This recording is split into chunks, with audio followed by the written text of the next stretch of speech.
Hello everyone, welcome back to my YouTube channel. So today's video आज हम करेंगे figure of speech, वो भी हिंदी में।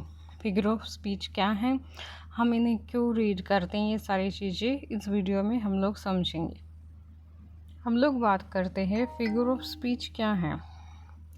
देखो, फिगर ऑफ स्पीच अगर मैं कहूँ हिंदी में तो हम इन्हें अलंकार से या लिटरेरी डिवाइसेस से कनेक्ट करके देख सकते हैं।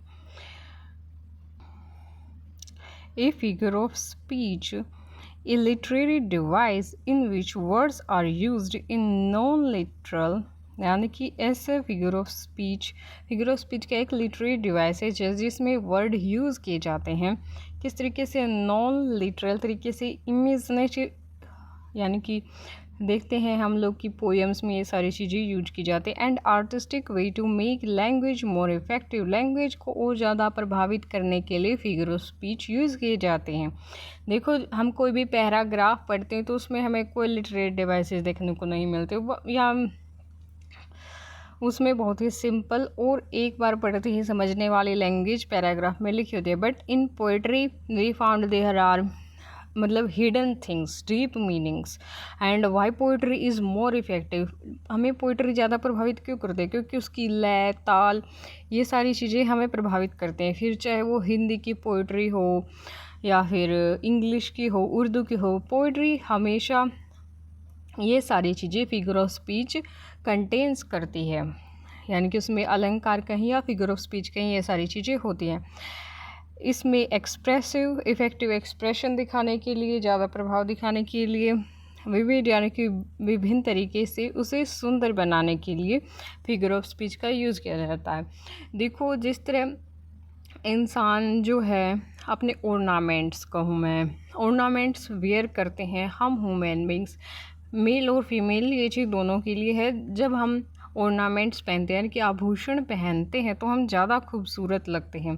सिंपलिसिटी इज़ ब्यूटी, बट अगर मैं फिगर ऑफ स्पीच का एग्जांपल दूँ तो ये ब्यूटी को एनहेंस करने के लिए होती है। पर हमारी ब्यूटी ज़्यादा कब दिखती है? जब हम अच्छे से तैयार होते हैं। देखो, जिस तरीके से दूल्हा दुल्हन तैयार होते हैं वो कितने अच्छे लगते हैं। They were different types of ornaments, आभूषण पहन कर वो आते हैं तो कितने अच्छे और प्यारे लगते हैं। तो इस तरीके से ही फिगर ऑफ स्पीच है जो कि ऑर्नामेंट है पोइट्री का, जो कि उसकी सुंदरता को बढ़ाने के लिए होता है। आई होप आप इस एग्जाम्पल से अच्छे से समझ गए। जिस तरीके से अगर मैं कहूँ सब्जी में बिना धनिए के कोई स्वाद नहीं होता है ना, सैलेड के बिना हर सब्जी अधूरी होती है, बिल्कुल उसी तरीके से आप लोग इसे समझ सकते हैं। अगर मैं कहूँ जैसे कि मान लो वुड है, लकड़ी है, वुड लकड़ी से जब कोई इंसान यानी कि जो भी कारपेंटर है, जब वो चेयर या फिर उससे कोई आर्टिस्टिक चीज़ें बनाता है, जैसे कि एंटिक चीज़ें बनाता है जो कि हम लोग घर में रखते हैं, तो वो चीज़ ज़्यादा ब्यूटीफुल हो जाती है।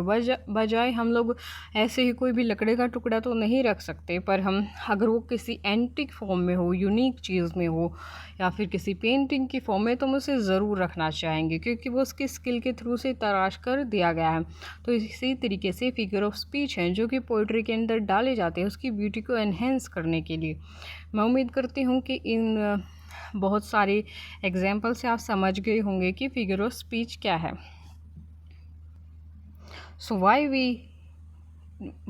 It is important, figure of speech हमारे लिए क्यों इम्पोर्टेंट है? पर्पज़ क्या है इसका? Purpose of figure of speech to make language more beautiful, बहुत ज़्यादा सुंदर बनाने के लिए। देखो, पोइट्री कितनी सुंदर होती है, हमें लाइनें भी याद रहती हैं।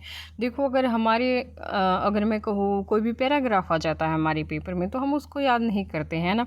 सॉन्ग्स हमें इतनी जल्दी क्यों याद हो जाते हैं? क्योंकि उनमें राइम्स होती है, उनमें मीटर्स होते हैं, उनमें फिगर ऑफ स्पीच होता है, सॉन्ग्स में भी होता है, पोइट्री में होता है।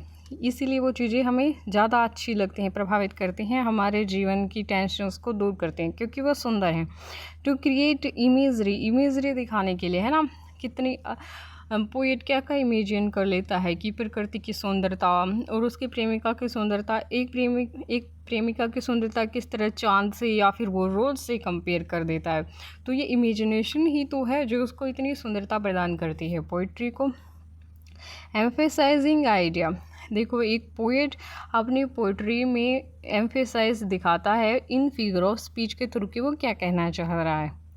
टू एक्सप्रेस इमोशंस इफ़ेक्टिवली, ज़्यादा प्रभावी तरीके से अपने इमोशंस को दिखाने के लिए, ठीक है। To make writing memorable and persuasive, ठीक है, ये इस तरीके से परसुसिव, यानी कि अगर पोइट्री में कहूँ तो हम लोग इतनी जल्दी याद रख पाते हैं क्योंकि वो आसान होती है, उनकी राइम्स मिलती हैं, बिल्कुल सेम सेम वर्ड्स रिपीट होते हैं, इसलिए हम उसे याद रख पाते हैं। हम आज भी अगर मैं कहूँ विलियम शेक्सपियर की पोइट्री हम लोग क्यों याद रख पाते हैं, उनकी लाइंस, क्योंकि वो कहने के ही उनसे रिलेटेड है फिगर ऑफ स्पीच से। उम्मीद करती हूँ आप फिगर ऑफ स्पीच का पर्पज़ समझ गए होंगे। चलो इजी एग्जांपल्स देखिए समझाती हूँ सिंपल एग्जांपल से। जैसे कि हम लोग कहते हैं सी इज़ वेरी ब्यूटीफुल, ये हुआ सिंपल सेंटेंस। बट अगर हम इसे फिगर ऑफ स्पीच में कहना चाहें तो हम लोग कहेंगे she is as beautiful as a rose, कि वो गुलाब की तरह है, गुलाब की जैसी खूबसूरत है। तो हम लोगों ने क्या किया, यहाँ पर एज लगा के इसको रोज़ के साथ कंपेयर कर दिया, लड़की को सी को रोज़ के साथ कंपेयर कर दिया एज लगा के, तो यहाँ पर सिमली यूज़ हुआ है, ठीक है ना। तभी इस सेंटेंस की और या फिर कहूँ कि गर्ल की ब्यूटी ज़्यादा एनहेंस होके आई है और इससे रोज़ की भी खूबसूरती बढ़ गई है। So I hope you understand all these things. अब हम लोग दूसरे एग्जांपल्स को देखते हैं। जैसे कि वीडियोस में, आने वाली वीडियोस में हम सारी जो है important figure of speech cover करेंगे। जैसे कि सिमली, आप लोगों ने बहुत बार सुना होगा कि सिमली का प्रयोग हुआ है। Life is like a journey, की जीवन जो है वो सफ़र की तरह है ना, यहाँ पर लाइक का प्रयोग हुआ है, तो इसलिए हमें पता चल गया कि ये सिमली है। दो डिफरेंट चीज़ों को ऐसे कंपेयर कर दिया, और मेटाफर, एक को दूसरा ही मान लेना, टाइम इज़ ए थीफ, इस तरीके से हम लोग कहते हैं, ठीक है। पर्सोनिफिकेशन, हिंदी में कहूँ तो मैं मानवीकरण, यानी कि नॉन लिविंग थिंग्स को लिविंग थिंग्स के साथ कंपेयर कर देना। द विंड विस्पर्ड, है ना, हवा तो विस्पर नहीं करती है, वो बोलती तो नहीं है, पर फिर भी कंपेयर कर दिया। एलिट्रेशन, सी शैल्स, यानी कि अनुप्रास अलंकार, है ना, यहाँ पर एस की बार बार आवृत्ति हो रही है इसलिए। और हाइपरबोले को अगर मैं हिंदी में कहूँ तो अतिशयोक्ति अलंकार। I have told U a million times. अब मिलियन टाइम्स तो कोई कह नहीं सकता, मतलब पूरी उम्र अगर इंसान एक ही सेंटेंस बोले तब भी शायद ये पॉसिबल ना हो कि वो मिलियन टाइम्स ही वो चीज़ बोले। बट अतिशयोक्ति कहना है कि 2-3 बार ही किसी चीज़ को कह देंगे तो हम उसको इतना ज़्यादा एक्सेलरेट कर देंगे कि वो बार ऐसा लगे कि हमने बहुत बार कह दिया। तो हम ये सारी चीज़ें कवर करेंगे हमारी वीडियोज़ में। So let's start. अब हम लोग वीडियोज़ में क्या क्या कवर करेंगे, दिस इज़ एन ओवरव्यू, कि हम लोग इसमें एलिजी देखेंगे कि एलिजी क्या होती है, allegory, and the next one alliteration, और उसके बाद एसोनेंस देखेंगे, कंसोनेंस देखेंगे और एनाफोरा। ये सारी चीज़ें इंपॉर्टेंट है, तो हम लोग इनको एक एक करके देखेंगे। मेरी पूरी कोशिश ये रहेगी कि मैं बहुत ही आसान शब्दों में, सरल भाषा में आप लोगों को ये सारी चीज़ें समझा पाऊँ। So what is एलिजरी? एलिजरी क्या होती है? एंड एलिजरी इज़ ए स्टोरी, ये एक स्टोरी होती है इन विच एवरी मेजर कैरेक्टर, की हर कैरेक्टर मेजर होता है, इवेंट सिटिंग, और जो स्टोरी की सिटिंग है वो सिम्बलाइज करती है a deeper moral, political, religious और फिलोसफिकल मीनिंग। यानी कि एलिजरी में बेसिकली क्या चीज़ होती है कि उस स्टोरी के अंदर जो भी कैरेक्टर्स इवेंट्स होते हैं वो एक स्टोरी की तरह तो रिप्रेजेंट किए जाते हैं, पर उसका मीनिंग कुछ और होता है ना। यानी कि या तो उसमें से कोई मोरल मीनिंग निकल रहा होता है, या फिर कोई पॉलिटिकल, यानी कि कोई पॉलिटिकल स्थिति को कोई राइटर दिखाना चाहता है कि उस समय पर अगर मैं कहूँ कि राज्य में क्या हो रहा है, डिफरेंट टाइप्स ऑफ सिनेरियोज़ क्या चल रहे हैं, तो वो सीधे लिखने की बजाय कैरेक्टर्स नेम चेंज करके और किस तरीके से उनमें मोरलिटी होती थी तो उसको रिप्रेजेंट करते हैं, रिलीजियस थिंग्स को रिप्रेजेंट करते हैं। सो एलिजरी डिफरेंट चीज़ को रिप्रेजेंट करती है। आप लोग इसकी डेफिनेशंस को अच्छे से नोट कर लीजिएगा, ये बहुत ही इम्पोर्टेंट है। सो एलिजरी की फीचर्स अगर मैं कहूँ, the entire story is symbolical, पूरी स्टोरी ही सिम्बॉलिकल होती है, ठीक है। और उसके बाद आते हैं characters represent abstract idea. Abstract ideas वही यानी मोरल क्वालिटीज़, जैसे कोई ऑनेस्टी को रिप्रेजेंट करेगा, कोई लॉयल्टी को, कोई हीरोइज़म को, तो इस तरीके की चीज़ें इसमें होती हैं। कन्वे मोरल यानी कि ये बताती हैं, इशारा करती है या तो मोरालिटी को या फिर कोई पॉलिटिकल सिचुएशन को, फिलोसफिकल चीज़ों को या फिर रिलीजियस मैसेज देती हैं। एलिजरी वाली चीज़ें हैज़ बोथ लिटरल और डीपर सिम्बॉलिकल मीनिंग। देखो लिटरल मीनिंग एक तो भाई जो सीधी सीधी स्टोरी राइटर या पोएट कहना चाहता है वो चीज़ ये बताता है, और दूसरा उसके अलावा जो मीनिंग है वो भी इसमें होता है, जो राइटर छुपे हुए डीप मीनिंग टाइप में कहना चाहता है। हम लोग बात करेंगे examples of allegory. Famous examples Faerie Queene. हम सभी जानते हैं कि Faerie Queene written by Edmund Spenser which is published in 1590, जिसमें कि डिफरेंट टाइप्स ऑफ कैरेक्टर्स होते हैं। वो क्या रिप्रेजेंट करते हैं, देखो इसमें जो कैरेक्टर्स होते हैं वो की ट्रुथ और कोई बेईमानी और इन सब चीज़ों को रिप्रेजेंट करते हैं। ये उसमें की पॉलिटिकल एलिजरी कही जाती है। The next one is The Pilgrim's Progress by John Bunyan, which is published in 1678. This is also a allegory. And the classic example, Animal Farm, George Orwell, 1945. आप लोग इन सभी चीज़ों को सर्च करके पढ़ सकते हैं, यूट्यूब पर ये चीज़ें अवेलेबल हैं और आप लोगों को पता चल जाएगा कि एलिजरी क्यों है, क्योंकि एक इंसान के तरीके से दूसरी चीज़ को रिप्रेजेंट कर रहा है। So I hope you understand this thing. फिर इसके बाद हम लोग बात करते हैं एलिट्रेशन की। एलिट्रेशंस मीन्स हिंदी में कहूँ तो मैं अनुप्रास।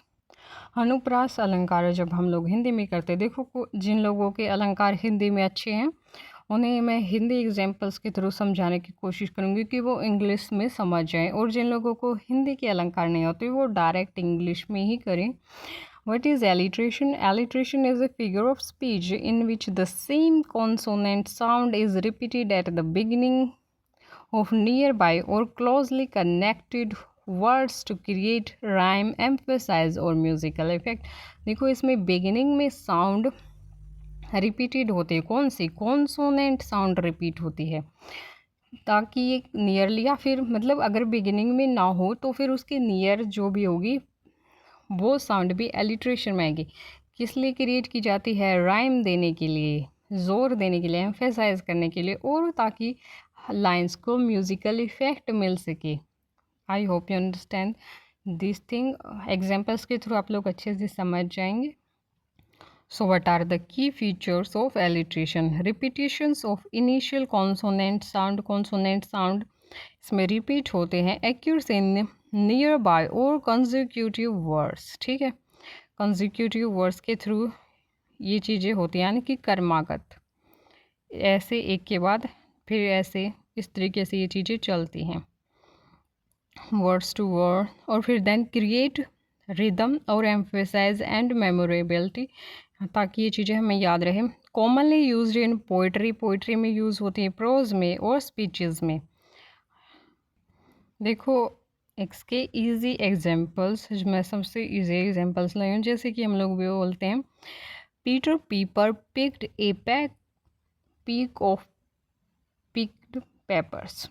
मतलब ये सारी चीज़ें इतने आसानी से नहीं बोली जाती हैं, कुछ टंग ट्विस्टेड लाइंस होती हैं। जिन लोगों की टंग अच्छे से ट्विस्टेड है वो इसे इजीली बोल सकता है, बट जिन लोगों की टंग ऐसे ट्विस्टेड नहीं हो पाती उन्हें थोड़ा टाइम लग सकता है। रेगुलर प्रैक्टिस से ये सारे वर्ड्स इजीली बोले जा सकते हैं। देखो हम लोग इसमें देखते हैं पी वर्ड बार बार आ रहा है। अगर मैं हिंदी का एग्जाम्पल दूँ तो जैसे कि हम लोग कहते हैं रघुपति राघव राजा राम, ये लाइन सब लोगों ने सुनी है, बहुत बार सुनी है अपने जीवन में। तो ये अनुप्रास अलंकार, इसमें आ रे की आवृत्ति होती है बार बार, रघुपति राघव राजा राम, है ना, रे की आवृत्ति होती है। तो इसी तरह इसमें हिंदी एग्जाम्पल्स मैं आप लोगों को समझाने के लिए दे रही हूँ। आप लोगों को इंग्लिश के पेपर में हिंदी लिख कर नहीं आनी है, हम लोगों को इंग्लिश में ही उन एग्जाम्पल्स को पेपर में लिखना होगा और याद करना होगा। हिंदी एग्जाम्पल समझाने के लिए होते। तो इसी तरह पी, इसमें पी की आवृत्ति सेम है ना, बार बार आ रही है, तो ये एलिट्रेशन वाला। And the famous example is she sells by the sea shore. देखो इसमें बार बार एस और एस की आवृत्ति आ रही है। देखो इस तरह कंजिक्यूटिव वे में है, ये है ना, कंजिक्यूटिव है। और फिर उसके बाद ये famous example wild winds whistle, ये भी फेमस एग्जाम्पल है। आप लोग पेपर में ये तीनों एग्जाम्पल्स लिख कर आ सकते हैं। अगर हिंदी में जिन लोगों को समझ में नहीं आ रहा तो देखो, हम लोग कहते हैं चंचल चितवन चुरा गई, है ना, च की आवृत्ति हो रही है बार बार, यानी कि अनुप्रास अलंकार, कॉन्सोनेंट साउंड्स की आवृत्ति होगी, व्यंजन आवृत्ति होगी। मधुर मनोहर मूरत, है ना, हिंदी एग्जाम्पल्स इसलिए दें ताकि आप लोग अच्छे से समझ जाए। म की आवृत्ति मधुर मनोहर मूरत। और उसके बाद अगर मैं कहूँ कि हमें इंग्लिश लिटरेचर के किन वर्क्स में एलिट्रेशन देखने को मिलता है, तो वो होता है बियोवुल्फ में देखने को मिलता है, which writer is unknown, and the second one is Piers and Plowman written by William Langland, जिसमें हमें एलिट्रेशन देखने को मिलता है। So I hope you understand this thing. इसके बाद हम लोग बात करते हैं एसोनेंस की। देखो assonance is a figure of speech in which the same vowel sound, इसमें वोवल साउंड रिपीट होते हैं, यानी कि हम लोग इसे क्या कह सकते हैं, स्वरा अलंकार कह सकते हैं, यानी कि इसमें स्वर की आवृत्ति होगी हिंदी में अगर मैं बात करूँ, ठीक है। एसोनेंस हो गया, ये उसी का एलिट्रेशन का ही एक पार्ट माना जाता है। इसमें नियर बाय भी वर्ड्स इसमें काउंट होंगे, creating musical and rhythmic effect, same वही चीज़ फिगर ऑफ स्पीच क्रिएटिंग और म्यूजिकल और राइमिंग इफेक्ट्स के लिए ही होते हैं। तो इसमें याद रखने वाली बात यह कि एसोनेंस वोवल साउंड्स में होगा। एसोनेंस को अगर मैं इजी एग्जाम्पल्स में कवर करें तो try to light the fire, देखो इसमें आई साउंड, ट्राई हिंदी में बोल के देखो, ट्राई आई है ना, आई आ रहा है। लाइट एंड फायर, इसमें भी आई की आवाज़ आ रही है। देखो हम लोगों को स्पेलिंग पे ध्यान नहीं देना है, हम लोगों को देखना है कि वो किस तरीके से साउंड कर रहा है। गो एंड माउ द लाउन, देखो ओ साउंड, गो और माउ, इस तरीके से ये बहुत ही इजी एग्जाम्पल्स हो गए। तो और अगर हम लोग पोइट्री में बात करें तो पोइट्री के एग्जाम्पल्स में हियर द मेलो वेडिंग बेल्स, ये वेरी फेमस एग्जाम्पल्स है एसोनेंस का, जिसमें व्यंजनों की आवृत्ति बार बार हो रही है। Whose words these are I think I know, देखो इसमें बार बार ओ वर्ड्स आ रहा है ना, तो इसलिए ये एसोनेंस हो गया। और अगर हिंदी के एग्जाम्पल्स आप लोग जैसा कि स्क्रीन पर देख सकते हैं, जीत ही जीवन है, देखो इसमें ई की आवृत्ति बार बार है, ई जीत ही जीवन, है ना, इस तरीके से, यानी कि इसमें होगी वोवल साउंड बार बार। धीरे धीरे रे मना धीरे धीरे कुछ हो, ठीक है। ये एग्जाम्पल्स है हिंदी के थ्रू, जो लोग समझ सकते हैं वो इसे कर सकते हैं, और इंग्लिश वाले तो डायरेक्ट इंग्लिश में ही अपने फेमस एग्जाम्पल्स नोट करें।